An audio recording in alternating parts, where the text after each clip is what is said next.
Kak, kembali lagi bersama kami di Regia Finansial. Kali ini kita akan melihat apa misalkan yang ditemukan di laporan tahunan tahun 2023. Nah, ini jadi saham ISAT untuk yang PT Indosat udah keluar ya laporan tahunannya. Ini ada direktur utama yaitu Vikram Sinha, direkturnya yaitu Lee Chi-hung. Alamat kantor mereka ada di Jalan Merdeka Barat di Jakarta, nomor 21 Jakarta. Jadi ini alamat pusatnya. Ini laporan tahunannya ini baru keluar ya ini ya. Kita lihat apakah ada yang berubah atau gimana, apakah menjadi lebih baik. Ini untuk yang nilainya ini dalam bentuk apa ya? Dalam bentuk rupiah, kemudian nilainya jutaan. Kita lihat kas dan setara kas sedikit menurun dari 9,5 triliunan menjadi 5,1 triliunan. Kas yang dibatasi penggunaannya meningkat sedikit ya, tapi jumlahnya gak gitu banyak. Piutang usaha, nah ini piutang usaha yang pihak berelasi tampaknya meningkat nih.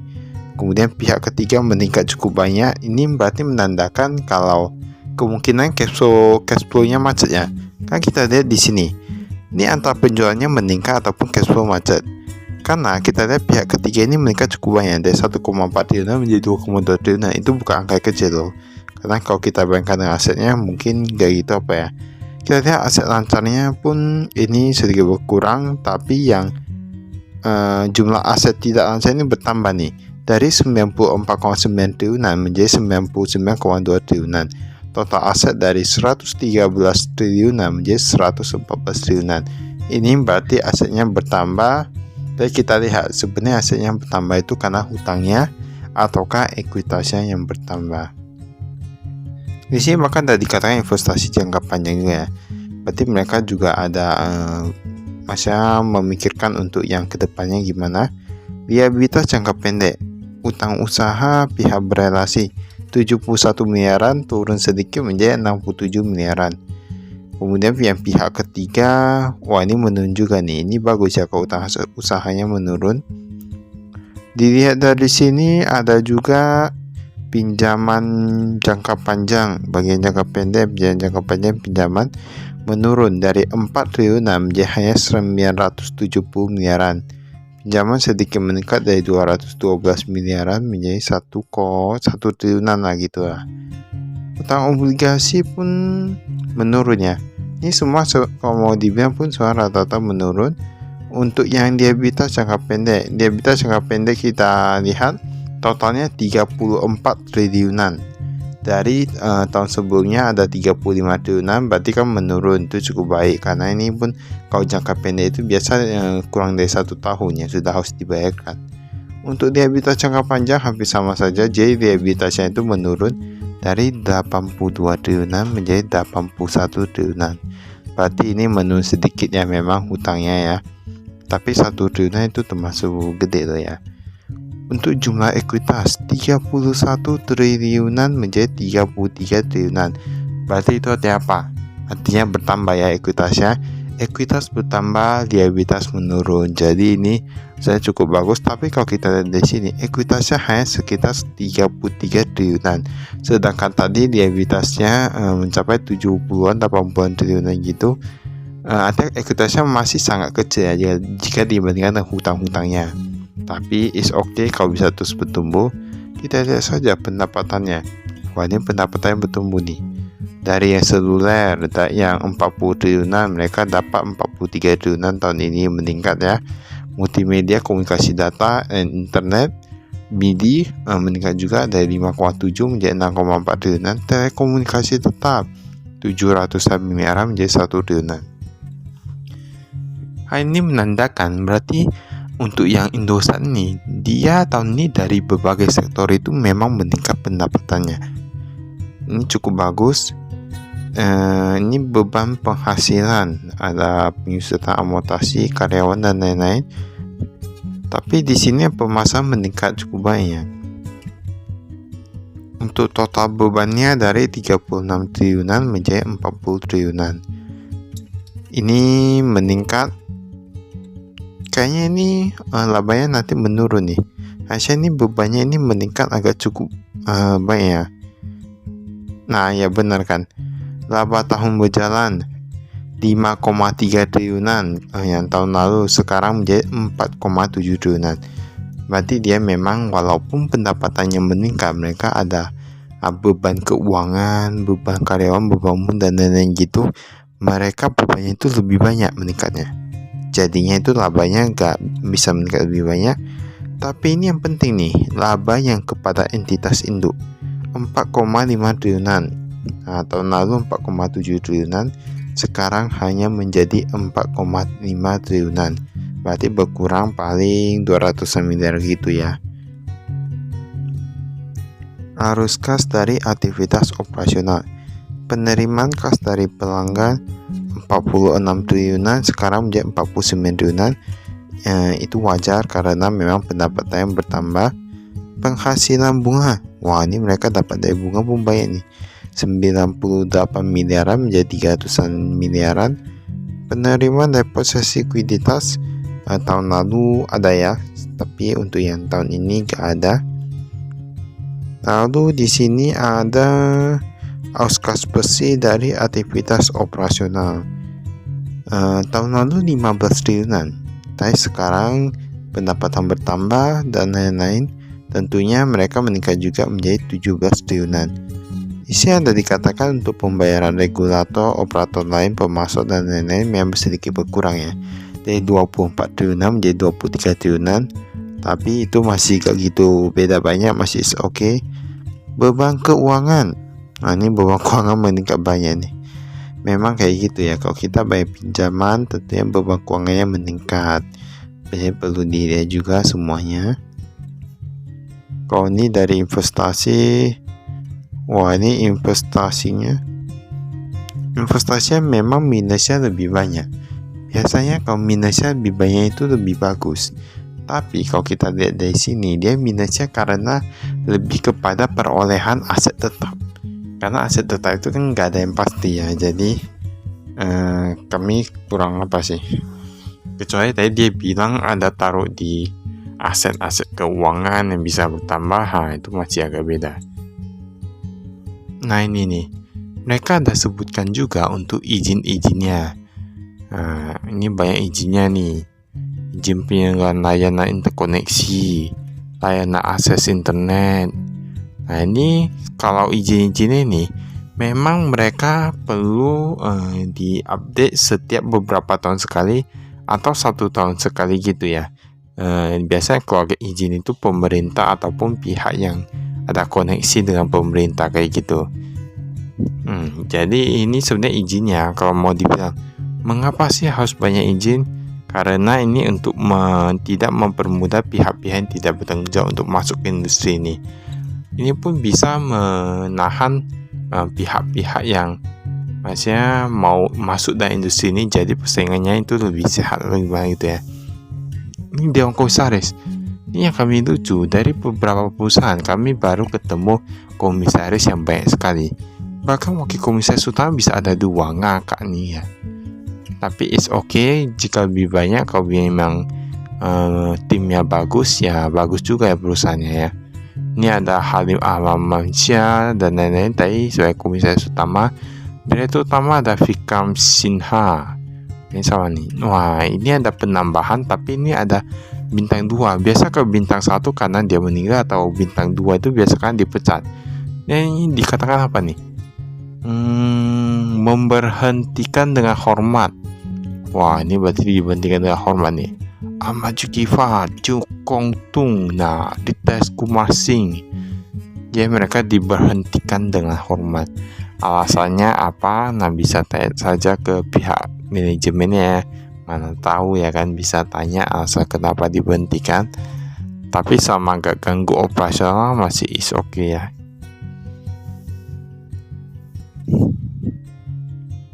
Ini ada entitas anaknya. Ini PT Nusantara Citra ada penambahan nih 29 miliaran. Tapi jumlahnya gak gitu besar ya kalau mau kita bilang. Ya, kepemilikannya ternyata cuma 24,43%. Tapi masih mending lah, setidaknya ada juga karena ini kayak baru ya nih ya. Ini bergerak di bidang pembayaran elektronis. Nah, jadi ini elektronis devices yang pembayarannya ini cukup bagus lah, banyak ada peningkatan gitu lah ya.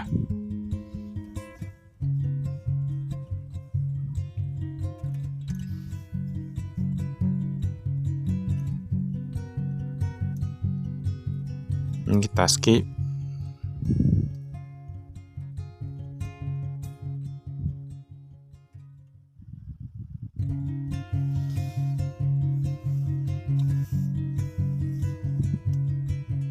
Ini kita skip ya.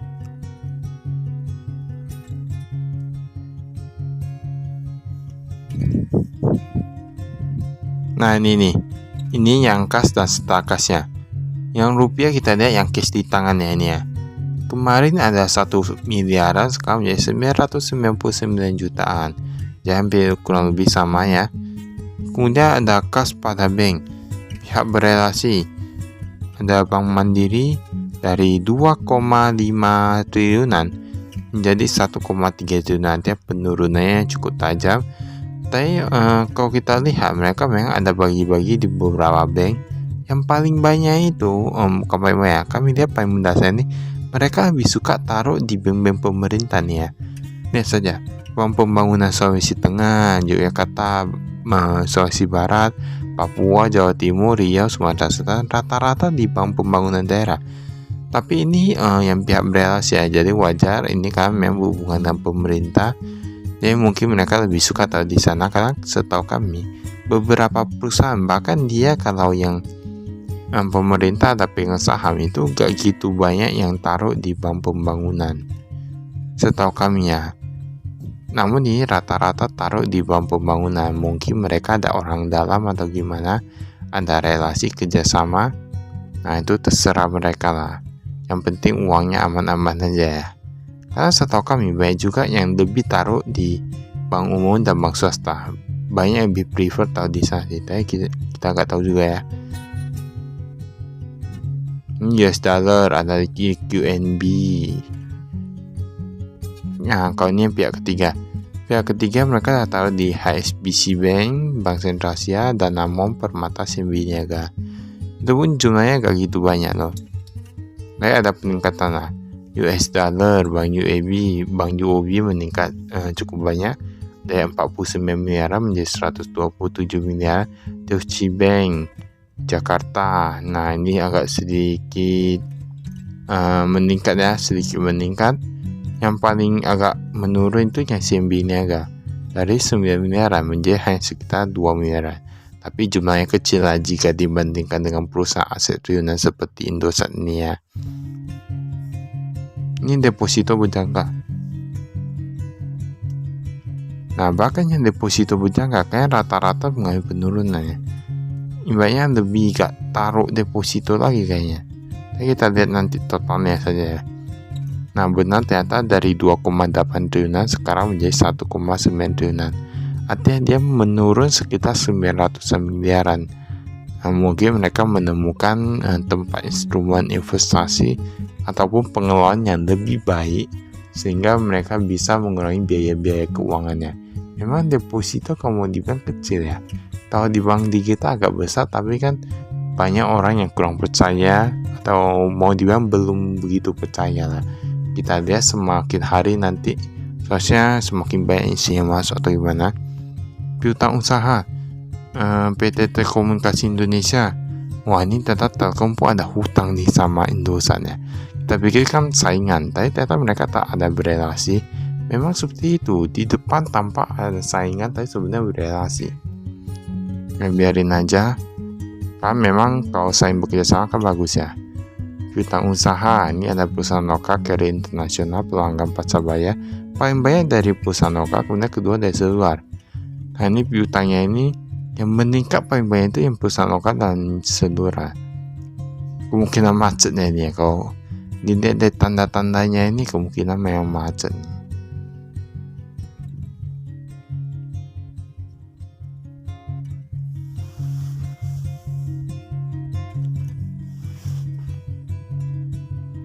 Ini kita lihat, wah lebih dari 24 bulan itu kan 2 tahun itu artinya. Kita lihat dan ya, yang brutonya 1,9 triliunan menjadi 1,988. Padahal yang belum jatuh tempo cuma sekitar 1,8 triliunan. Tapi yang lebih dari 2 tahun bisa sampai 1,9 triliunan. Bahkan yang dari 1 tahun hingga 2 tahun ada 160 miliar. Itu berarti kan agak macet sekali, bukan agak lagi, itu sangat macet sekali piutangnya. Itulah yang susah. Ibarat kita katakan gini, sebuah perusahaan itu kan seharusnya bahan bakarnya itu kalau labanya ya kan, kalau dia penjualannya itu banyak, seharusnya labanya itu lebih banyak.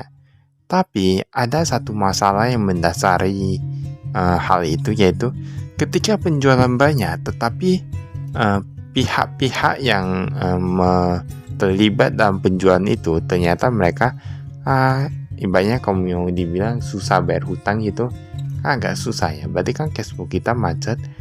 Jadi labanya walaupun meningkat itu seperti laba yang tidak real ya, karena kan ada yang hutangnya macet, ada juga yang ujung-ujungnya pun nggak bayar hutang, lari ataupun tutup usahanya.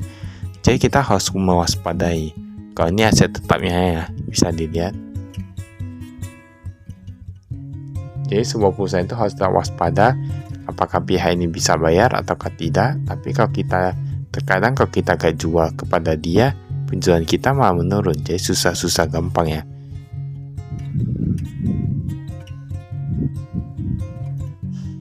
Ini yang aktual, yang belum dibayar gitulah.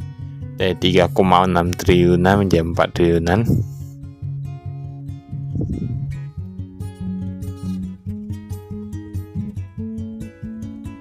Imbalan kerja, bonus karyawan 1,2 triliunan, wah ini banyak nih. Potongan pemutusan kontrak kerja 11 miliaran, kompensasi pensiunan gak ada. Ini kayaknya jumlah yang resign itu kayak sudah lebih sedikit ya. Kalau kita lihat dari jumlahnya seharusnya lebih sedikit. Berarti sudah lebih semakin baik atau royal nih kepada perusahaan. Jadi semakin bagus ya. Pinjaman ini banyak nih. Jadi semakin banyak pinjaman tentunya bunganya semakin banyak. Kita lihat pinjaman ada tadi Bank BCA, Mandiri gitu-gitu ya. Ini ada utang obligasi, berarti mereka ada terbitkan obligasi juga. Dan terbitkan obligasi tentunya harus bayar hutang. Tapi resikonya yang obligasi ini bunganya agak tinggi loh ke obligasi.